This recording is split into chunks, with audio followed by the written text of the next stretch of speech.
Salut à tous et c'est parti pour cette sixième ronde du tournoi de la Plagne. Aujourd'hui, j'ai les Blancs après une victoire acharnée contre l'Indien Pravin R. Et aujourd'hui et demain, donc la ronde 6 et la ronde 7, c'est une double ronde.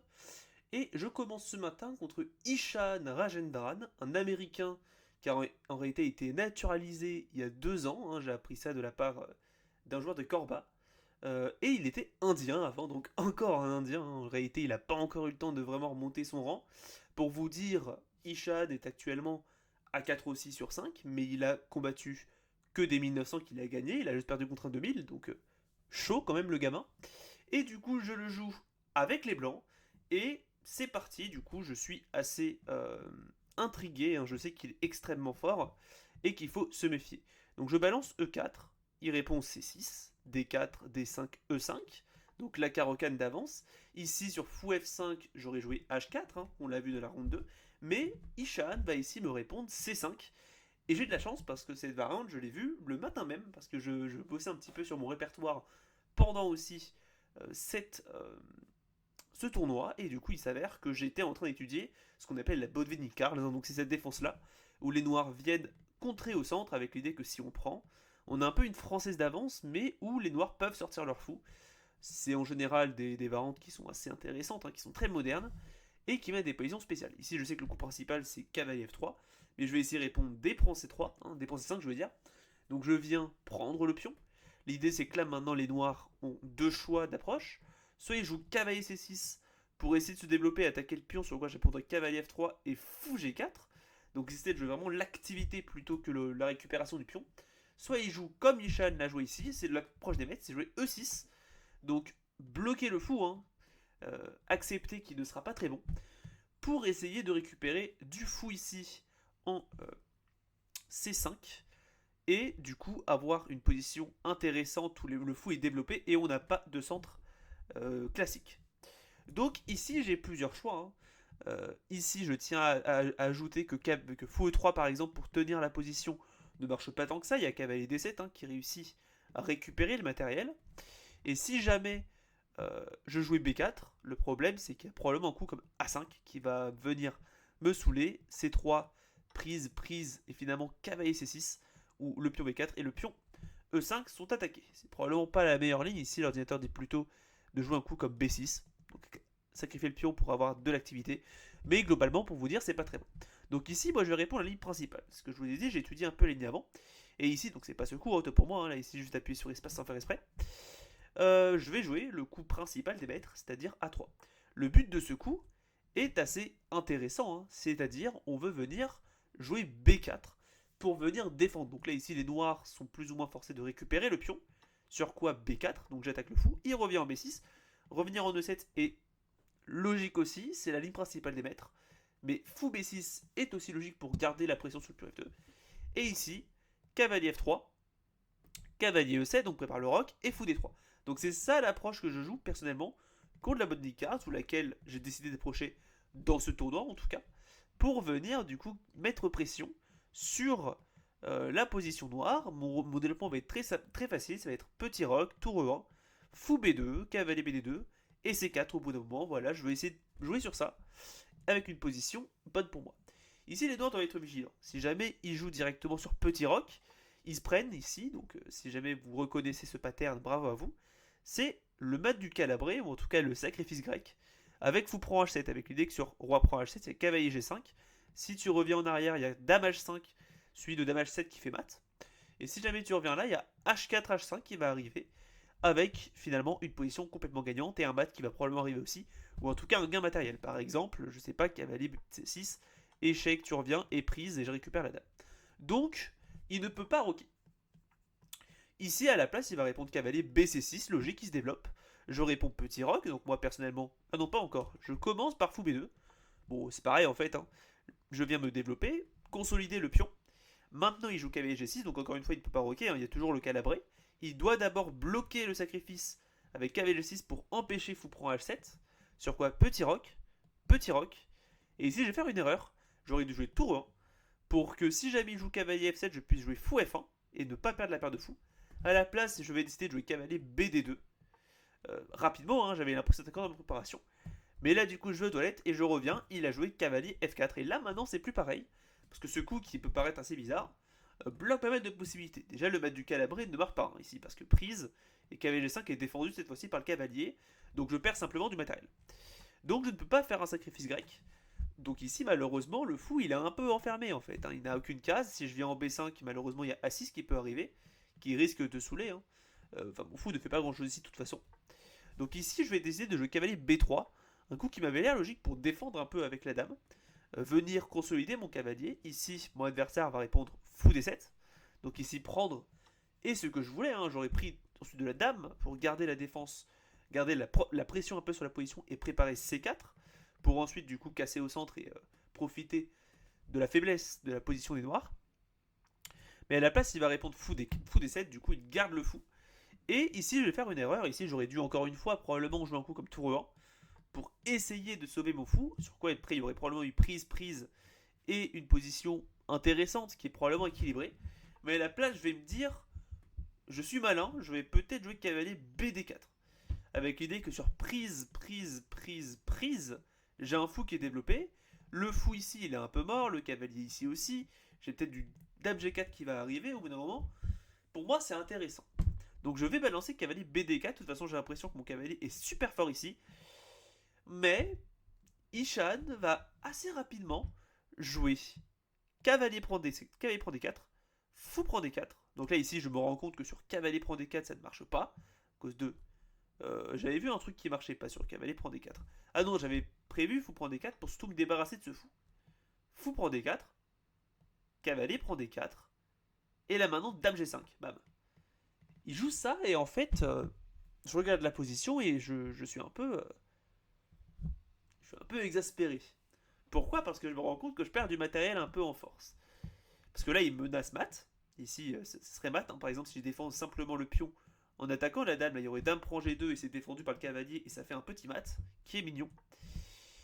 Et si je défends le mat, je finis par perdre le pion ici, en E5. Donc ici, je réfléchis et je trouve finalement le seul coup qui m'a l'air de tenir un petit peu, c'est-à-dire G3. Donc j'attaque le cavalier et je viens en réalité maintenant bloquer donc pour ensuite pouvoir prendre, pouvoir jouer plutôt le coup F3 qui défendrait le pion et qui attaquerait la dame. Ici, il joue rapidement cavalier prend D3. Et ici, je ne suis pas dupe, je sais que je perds du matériel. Je vais passer à la suite pour éviter de faire des explications dans l'air, mais du coup, je joue cavalier F3. Parce que du coup, là maintenant, si je récupère, bah merci, mais je perds un pion. Donc c'est pas très utile. Donc à la place, j'essaye de tenir avec cavalier F3 qui attaque la dame. Ici, s'il bouge la dame, je peux simplement récupérer le cavalier et ne pas obtenir de désavantage matériel. Mais Ishan va ici rapidement jouer cavalier prend F2 et contre-attaquer ma dame, et c'est ça que j'avais vu. Et je perds un pion. L'idée étant que si je prends la dame, il y a cavalier prend dame, tour prend cavalier, et enfin, simplement, là il a gagné un pion, il peut jouer tour à C8. J'ai perdu un pion, quoi, ici. Donc pas ouf. Parce que du coup, là, ici, il a pris un fou, et ici, il a une pièce, en fait, et un pion de plus, donc je suis obligé de récupérer. Et si jamais je prends le cavalier, évidemment, il peut simplement partir avec sa dame, et il aura gagné un pion, c'est-à-dire le pion F2. Donc ici, je vais quand même récupérer le cavalier, parce que pour moi, c'est le meilleur coup.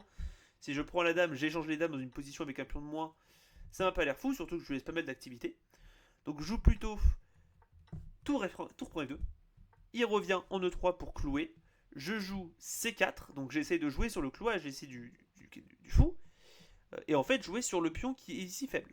C'est-à-dire que si tu joues sur fou C6, là je vais peut-être pouvoir tenir avec B5. Bon, c'est compliqué parce que du coup, après fou D7, si je prends, il y a pion prend ici. Mais du coup, pion prend, fou prend, pion prend peut-être, un truc comme ça. C'est intéressant, ou alors peut-être simplement D6, j'ai vu des trucs comme ça. Mais voilà, c'est quand même assez compliqué. J'essaie juste honnêtement de jouer sur le clouage du fou et jouer sur le pion faible. Ici, mon adversaire va me répondre tour FD8, donc ça. Donc il ne défend pas le pion, mais il a une idée à la tête. C'est-à-dire, si je prends, de jouer sur fou C6 qui attaquerait la dame et attaquerait le cavalier derrière. Donc prise, tac, qui attaquerait la dame et le cavalier derrière. C'est-à-dire que là, ici, je n'ai aucun moyen de défendre le cavalier. Donc il va le jouer, donc là, c'est la position de la partie. Mais j'ai vu une petite pointe qui m'a l'air de tenir. Donc là, ici, j'ai récupéré le pion. Et je me dis, attends, est-ce que j'ai pas dame C5 ici? Dame C5, un coup que je pensais qu'il avait loupé. Parce que du coup, j'attaque la dame. Donc là, ici, tu n'as pas le temps de prendre le cavalier, que ce soit avec le fou ou la dame. Parce que si tu prends de la dame, je prends évidemment de la tour. Et du coup, t'es obligé de sacrifier de plus ou moins, si je force la prise, hein. Mais j'avais prévu que sur prise tour D3, qui est logique, peut-être qu'il y avait G5, un truc comme ça, celui de tour B1, et je vais essayer d'attaquer un peu sur les colonnes ouvertes. Les noirs sont mieux, je le savais, mais pour moi, ça tenait peut-être. Donc du coup, après dame C5, je m'attends à ce qu'il prenne. Mais ici, il va me surprendre, il va jouer tour D3, bam.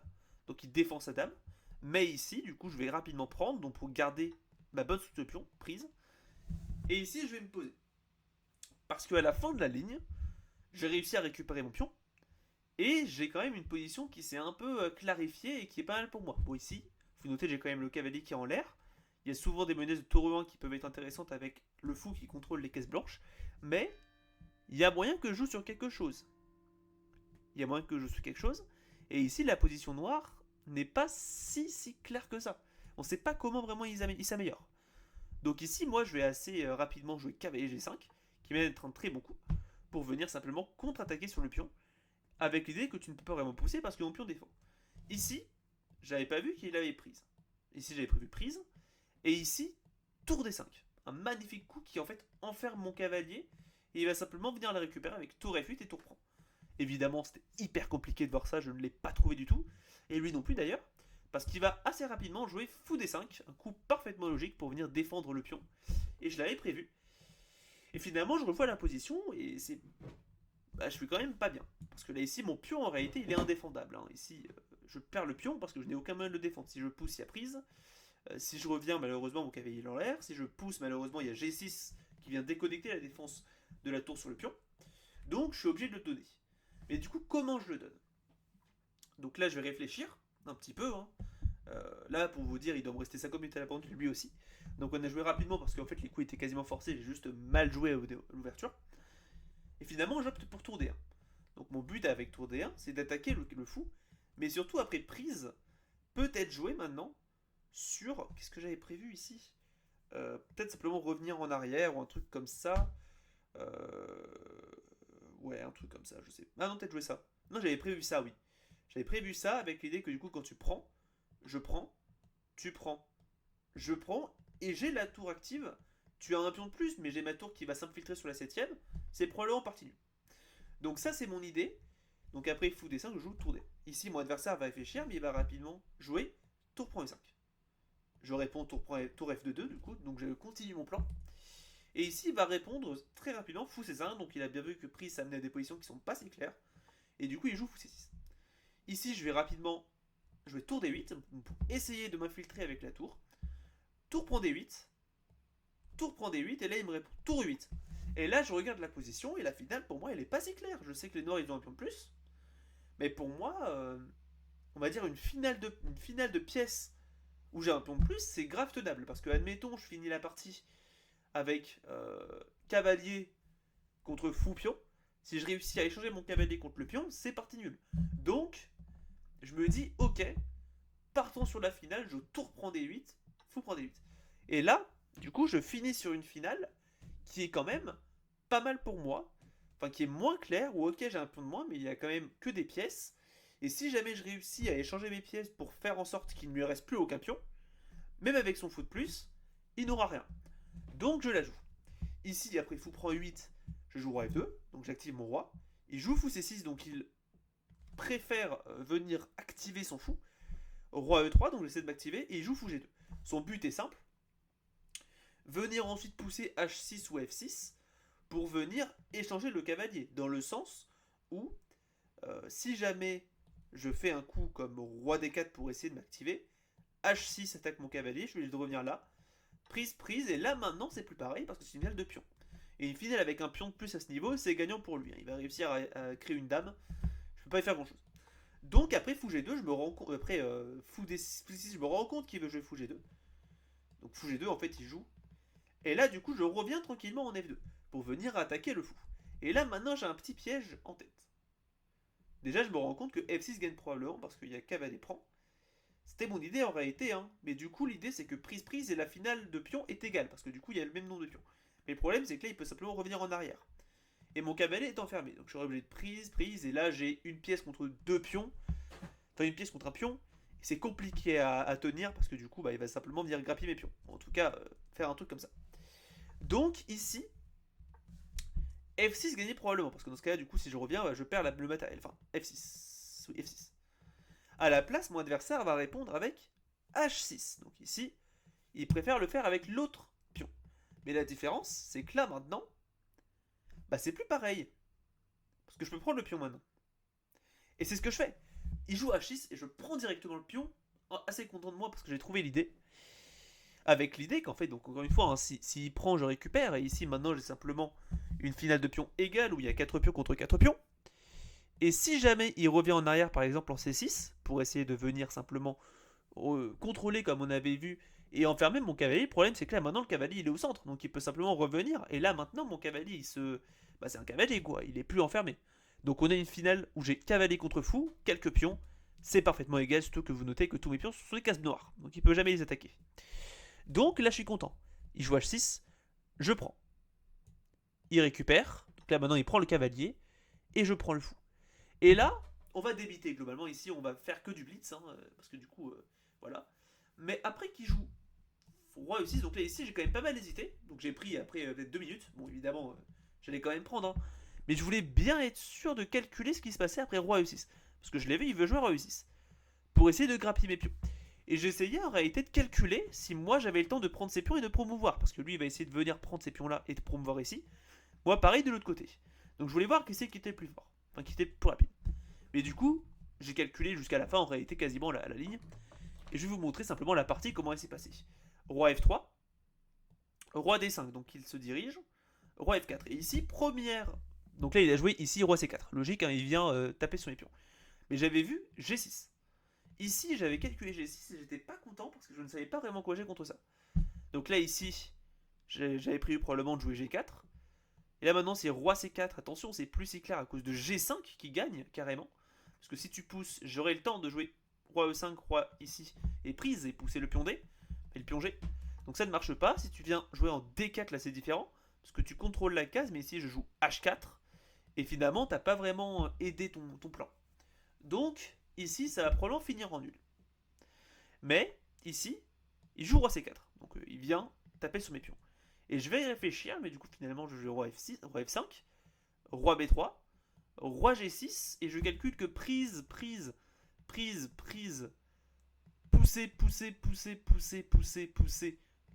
pousser, dame, échec. Et je réussis à faire ma dame. Et si jamais l'échange arrive, je pourrais toujours pousser mon pion, je vais faire dame aussi. Donc c'est une partie nulle. Donc s'il prend. Mais s'il prend pas, qu'est-ce qu'il fait? Parce qu'il est obligé de prendre, parce que sinon moi je prends et je pousse. Hein. Donc ici, il prend. Je prends, et il répond H5. Un coup intéressant que je n'avais pas si vu. Son idée étant que maintenant, mon roi serait ici. Donc là, je peux revenir ici. Prise, pousser. Et dame, mais là, c'est pas sur échec. Et il y a, lui, il revient là, et faire un échec comme ça qui attaquerait le roi qui serait là et le pion. De toute façon, vous allez voir, c'est la partie. Donc je calcule ça, je me dis, à la fin de la ligne, j'ai un pion de moins, mais c'est une filiale de dame. Donc il a roi, pion, dame contre roi, dame. Ça doit tenir, mais je suis absolument pas sûr. Je suis assez peu serein. Je la balance la ligne, parce que de toute façon j'ai pas le choix, c'est forcé. Donc roi H6. Ici j'avais aussi pensé à B5, mais je n'avais pas l'intérêt, il va simplement venir récupérer. Donc roi H6, donc je libère la voie pour mon pion G. Comme ça s'il pousse, je pousse. Et je vais promouvoir. Du coup, roi prend B4, il préfère récupérer comme prévu. Prise, et on fait la course de pion, dame, et échec, comme je vous l'ai dit. Et donc on finit cette position, que j'avais calculée du coup à l'avance, vous l'avez compris, où il y a une fourchette roi-pion. Donc ici je vais réfléchir, bon finalement j'ai roi G4, le coup clairement logique. Et ici du coup je me rends compte que s'il prend, sa dame elle est quand même pas mal hors jeu, donc c'est la partie il prend le pion. Et ici sa dame elle est quand même pas mal hors jeu. Parce que ici, son problème, c'est qu'il n'a pas vraiment de moyen de jouer avec sa dame en fait, elle est pas au centre, donc elle a des lignes qui sont pas forcément bonnes. Si elle était là, on voit qu'il y a beaucoup plus de lignes. Mais là, elle est hors jeu sa dame, parce que le jeu va se passer ici. Donc, sa dame ne fait rien. Et donc là, je vais me dire, ok, bon, le seul moyen que j'ai de sauver la position, c'est de faire des échecs à l'infini. Parce que si je fais pas d'échecs, ce qui va se passer, c'est qu'il va pousser le pion jusqu'à faire dame, et deux dames contre une dame, ça gagne pour les noirs. Donc il faut absolument que je réussisse à tenir la position en faisant des échecs. Mais il faut faire attention parce que si je fais un échec qui peut s'interposer avec sa dame, c'est fini pour moi. Parce que cette dame s'active, et s'il y a un échange, il a un pion de plus et ça mène à une finale gagnante. Donc il faut que je sois vigilant. Donc je vais commencer par dame F8. Le seul échec dans la position. Dame F8, échec. Il revient en B5. Je joue dame E8. Donc là vous voyez, je fais bien attention qu'il ne puisse pas s'intercaler. Là ici, il n'y a même pas de scénario où il peut s'intercaler pour l'instant, donc ça va. Il joue roi B6. Et là, attention, premier piège. Si je joue dame D8, comme je vous l'ai dit, sa dame revient en jeu. Et c'est peut-être pas perdant, l'ordinateur dit que c'est encore égal, mais avec sa dame ici, pour pouvoir intercaler la mienne et peut-être intercaler des contre-échecs contre certains échecs, bah ça commence à être plus compliqué. Par exemple, si je fais échec là, échec c'est un scénario où ça tourne le vinaigre, après dame C4 contre-échec, ici. Je suis obligé de prendre, et bah simplement récupérer et faire dame. Donc je ne peux pas. Donc je vais creuser mes méninges pour ici faire en sorte de pouvoir faire des échecs sans intercaler. Je vais commencer par dame E3. Et vous voyez le problème de la dame en H2, c'est qu'elle a des lignes qui ne sont tellement pas, elles sont pas du tout propices. Elle a que 3 lignes qui peuvent être intéressantes et elles sont complètement hors jeu. Donc ici, après dame E3, il joue roi C6. Logique. Je joue dame E4. Toujours pareil, hein, il ne peut pas s'intercaler. Roi C7. Ici, évidemment, je peux pas faire échec ici, donc je vais plutôt faire échec en E7. Il vient en B6. Et là, je me rends compte qu'en fait, il est enfermé. Il est enfermé parce que là, si je fais échec ici, il a 4 cases possibles. Donc déjà, s'il vient là, donc je viens là. C'est le coup de la partie. Et là, je me rends compte que c'est partie nulle et que j'ai réussi. Parce que s'il vient là, j'ai échec. Échec. Et vous voyez, cette dame ne peut jamais s'intercaler parce qu'elle est sur la mauvaise case. Donc c'est parti nul par répétition. Donc ça, c'est si jamais il vient en A7. S'il vient en A6, c'est encore plus simple. Je viens là, échec. Il revient simplement là. Et je reviens là et on a répété les coups. Donc après, qu'est-ce qu'il fait? Il revient là, mais là, du coup, on retourne cette position où on a répété les coups. Donc, il vient là. Mais vous allez voir, c'est la partie. Dame B4, roi C6. Donc il vient sur la seule case qui semble intéressante. Mais là, maintenant, dame E4 échec. Et on sait pas trop ce qu'il fait. Parce que si jamais il vient s'activer, genre par exemple ici pour essayer d'échapper aux échecs, c'est simplement dame prend B7. Et il n'a plus de pion de plus. Et donc on va partir sur une finale roi-dame contre roi-dame qui est juste parfaitement égale. Donc ici il ne peut pas simplement s'activer avec ça. S'il vient là, on a ça du coup. Et s'il vient là, on a ça. Et vous voyez, la position se répète. Donc il vient jouer roi B6. Je reviens en B4. Et là encore une fois, on a ce scénario où c'est compliqué. Du coup il revient en C7. Je reviens en E7. Et ici, s'il vient là, on a dame E4 avec ce même scénario qu'on a vu tout à l'heure. S'il revient là, on aura répété la position 3 fois. S'il vient là, on a encore une fois ce cas de figure où on a échec, il est obligé de revenir et on aura répété la position après dame prend. Après dame échec, je veux dire. Et s'il vient là, on a encore une fois échec, échec, échec, échec à l'infini. Donc la position est partie nulle. Donc ici, après roi C8, joue dame E8. Et ici, on signe la nulle. Par répétition du coup, parce qu'il va être obligé de revenir. Et là, je vais simplement venir réclamer la nulle après dame échec. Mais du coup, j'allais dire victoire. Nul contre cet américain de, je crois, 12 ans, un truc comme ça, hein, donc déjà ridicule. Et vous voyez, il a fait une partie quasiment parfaite, il a juste mal calculé sa finale. Mais du coup, je fais nul après avoir une position complètement perdante. Mais du coup, je suis le premier à, je crois, à... non, je suis le deuxième, parce qu'il y avait du coup le 2000 qu'il avait battu.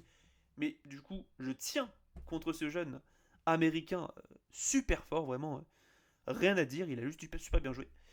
Et honnêtement, je souffle un peu parce que compliqué la partie, quoi. J'ai failli la perdre, j'ai un peu sué, mais du coup, partie nulle.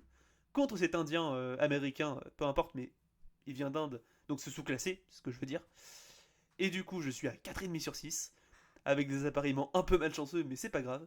Et je vous dis à demain pour la ronde 7, donc c'est la ronde de l'après-midi, en espérant la gagner. C'était Alpin. Tchuss.